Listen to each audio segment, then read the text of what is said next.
안녕하세요. 심영섭입니다. 오늘은 제가 제일 잘 알고 있는 이야기를 하려고 하는데요.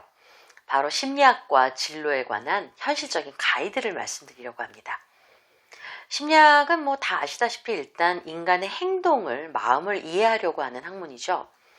근데 마음이 보이지가 않잖아요. 그럼 뭘 공부하느냐? 마음을 연구한다는 것은 결국 뇌와 뇌의 작용, 기능을 연구한다는 것인데요. 구체적으로 감각, 지각, 인지, 정서, 행동을 연구하는 학문입니다. 따라서 심리학과는 독특하게도요, 이과적인 요소하고 문과적인 요소가 섞여 있어요. 근데 문제는 심리학과가 보통 문과대학에 많단 말이에요. 따라서 문과에서 심리학과를 진학한 많은 학생들은 너무 많은 이과적인 공부를 하는데 때론 당황하기도 하죠. 미래에는 아마 이 학문은 문과와 이과가 교차 지원하는 그런 학과가 되어야 될 것 같다는 생각을 하기도 합니다. 따라서 심리학 진학을 염두에 두고 있는 학생들은요, 문과적인 요소가 있지만 이과 공부도 가능하거나 혹은 이과 공부를 했음에도 불구하고 문과적인 적성도 있는, 흥미가 있는 이런 학생이 가장 적합합니다. 예를 들면요, 이과적인 측면에서 심리학을 보면 심리학의 그 도구가 결국 수학입니다. 그 중에서도 확률과 통계예요. 다른 건 공부하실 필요 없지만 확률과 통계는 결국 공부하셔야 될 겁니다.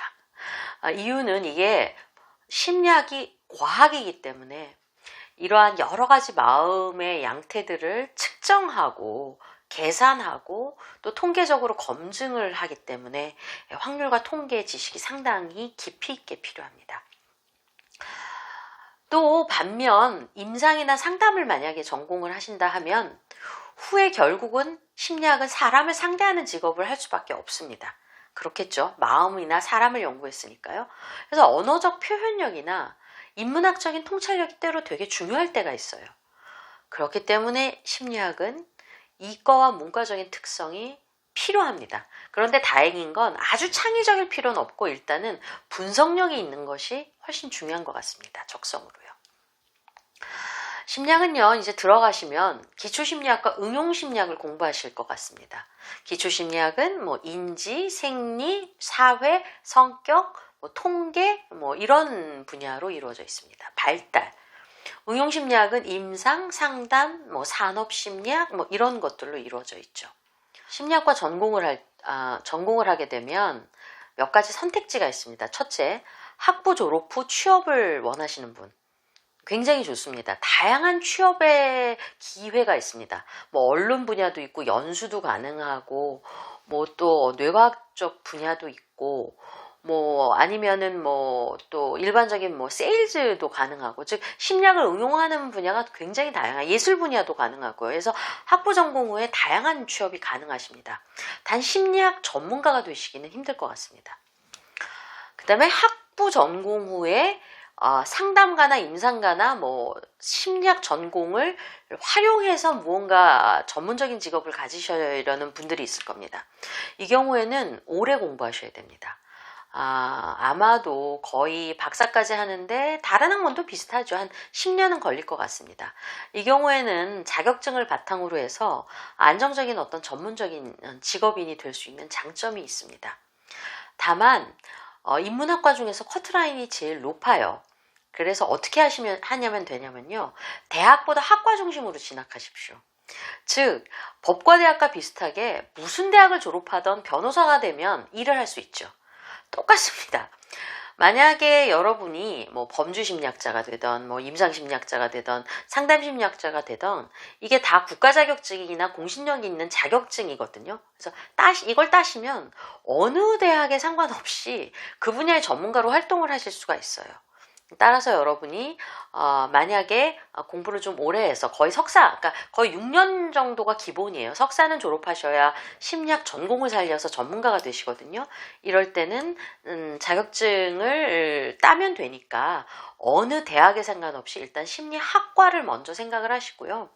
저 같은 경우는 사이버대학 교수인데 뒤늦게 사이버대학 학교 오셔가지고 정말 열심히 공부해서 대학원 진학도 하고 굉장히 다양한 그런 자기의 어떤 상담 쪽 전공을 살려서 일을 하시기도 합니다. 예, 그래서 저는 학교보다는 학과가 우선인 학문이다 라고 말씀을 드리고 싶습니다. 그 다음에요, 또 이런 것이 있습니다. 교수가 되실 마음이 있으신 분이 있죠. 이 경우에는 좋은 대학에 가셔야 됩니다. 똑같습니다. 어느 대학이나 마찬가지인데, 그러니까 거꾸로 교수가 되실 분은 학과도 중요하지만 대학도 중요합니다. 솔직히 인서울에 있는 대학을 가서 뭐 유학을 가거나 하면 지방대까지도 사실은 대학교 교수가 될 확률이 높죠. 근데 만약에 대학의 등급이 낮은 곳에 간다면 교수가 될 확률이 점점 적어집니다. 이건 모든 학자가 되는 게 마찬가지지만, 그래서 만약에 심리학과 교수가 되시겠다고 생각을 하면 그때는 학교도 학과 못지않게 고려를 해주셔야 되는 게 좋을 것 같습니다. 끝으로 이제 저는 딴 건 잘 모르겠고요. 이제 상담가 되실 분들 말씀을 드릴게요. 이 상담가가 되는 거는 굉장히 좋은 일입니다. 심리학 전공에서요. 왜냐? 공부 자체가 삶을 사는데 도움이 됩니다. 자기 성장이나 또 대인관계 향상에 아주 도움이 돼요. 이 공부하시면 결혼 생활이나 특히 아이 키울 때 많은 도움이 되실 겁니다. 저희 제자들은 진짜 이 공부했으면 너무 좋겠다 이런 말 제일 많이 말씀하세요. 그 다음에 이 공부를 하면요, 나이가 들수록 좋은 직업입니다. 저는 젊은 시절에 영화평론가 했거든요. 이 영화는 젊을수록 되게 좋았던 것 같아요. 제가 볼 땐. 예, 영화도 물론 많이 보고 또 영화제도 다니고 물론 나이 들어서도 얼마든지 좋은 학문이지만 이 젊은이들이 많이 관심을 갖는 학문인 것 같고요. 이 상담가는 나이 들수록 한의사와 더불어 나이 들수록 좋은 직업이 아닐까 하는 저는 생각도 하게 됩니다. 만약에 여러분이 여러 가지 심리학 분야에서도 상담가나 임상가가 되기로 마음을 먹으셨다면 역설적이게도 기초심리학 공부를 많이 하셔야 됩니다. 이유가 있습니다. 인간의 행동을 심리치료를 하려면 인간 자체에 대한 이해를 해야 되는데 정말 뇌과학이 중요해요. 수면이라든가 우울이라든가 불안이라든가 이런 증세들은 모두 다 사실은 인간의 뇌와 연관이 돼 있거든요. 예, 그래서 생리심리학 공부 많이 하셨으면 좋겠고요.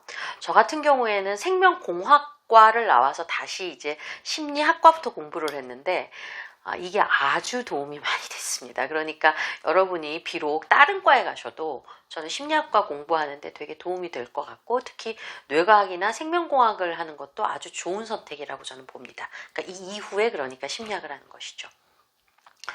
그리고 자격증은 반드시 따셔야 되는데요.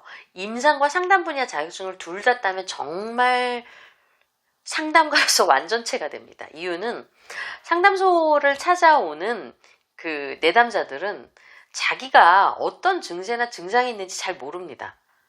예, 자기가 심지어 어떤 때는 오자마자 선생님 저는 20년 동안 전화 도청을 당하는 것 같아요. 사실 편집증이 망상장애가 있는데 그걸 모르고 20년 동안 있다가 오시는 거예요.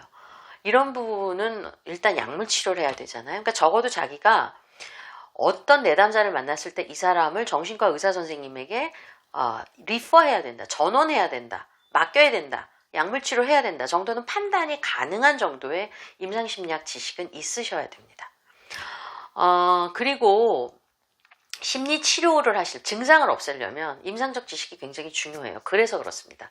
그리고 심리검사를 토대로 하면 훨씬 더 상담을 하는 데도 도움이 되기 때문입니다. 그래서 임상과 상담을 따시는 게 좋고요. 또 임상을 하시는 분들은 병원에만 있지 않고 상담소를 나중에 개소를 하시거나, 또 저처럼 임상을 전공했는데 상담심리학과 교수가 되려면 상담 자격증이 있는 게 훨씬 더 유리하거든요. 예, 그래서 드리는 말씀입니다. 그래서 메인 자격증을 임상으로 따셨다고 해도 청소년 상담사 정도 서브로 따시거나, 거꾸로 상담 심리사 자격증을 메인으로 따셨더라도 그냥 서브로 한 정신보건, 임상심리 전문가는 아니더라도 2급 정도, 이렇게 해서 메인과 서브를 임상과 상담을 좀 갖고 있으면 더 좋습니다. 끝으로 이제 상담을 반드시 좀 받아보시는 게 좋죠. 예, 상담 받아보는 경험 없이 상담자 되는 건 그냥 관음증일 뿐입니다. 상담은 상담 기술이라기보다는 좋은 상담은 예술을 하는 거랑 저는 비슷하다고 보거든요. 그래서 그게 금방 이루어지진 않지만 나이가 들고 계속해서 연마하고 수련하고 슈퍼비전 받고 또 동료와 함께 도움을 받으면 서서히 상담가가 되어갑니다. 상담가는 비카밍 되어가는 중이라는 생각을 해요. 저도 좋은 상담가가 됐다라고 말하기는 어렵고요. 되어가는 중인 것 같습니다. 그래서 상담을 많이 받고 또 슈퍼비전도 받고 천천히 상담가가 되는 것 너무 조급하게 생각하지 마셨으면 좋겠습니다. 이상으로 심리학과 진학과 연관된 여러 가지 말씀을 드렸는데요.